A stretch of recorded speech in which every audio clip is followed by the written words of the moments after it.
পাচ্ছেন তো? এরই কারণে আমার কথাগুলো মন দিয়ে শুনুন। জন্মের পরে সন্তানের হক হলো, বাবা মার হক হলো সন্তানকে দেওয়া। দুটো ভ্যাকসিন দিতে হবে, একটা নয়। করোনার যেমন একটা ভ্যাকসিনে কাজ হয় না, ডবল ভ্যাকসিন দিতে হবে, তবে সার্টিফিকেট পাবেন, যে কোনো দেশে ভ্রমণ করতে পারবেন। তো তেমনি ছেলের হক, কারণ করোনার সার্টিফিকেট কেন?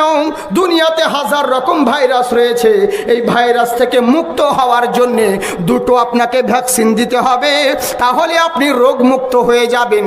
তো তেমনি জন্মের পরে পরে সন্তানকে ওই দুটো ভ্যাকসিন যদি দিয়ে দাও, ডান কানে আজান আর বাম কানে একামাত, এই যদি আজান একামাত দাও, দুনিয়ার বুকে নাস্তিকতার বিমারি রয়েছে, দুনিয়ার বুকে কাদিয়ানির বিমারি রয়েছে, দুনিয়ার বুকে কত রকম মাযহাবির বিমারি রয়েছে, দুনিয়ার বুকে হাজার রকম গায়ের মুসলিমের বিমারি রয়েছে।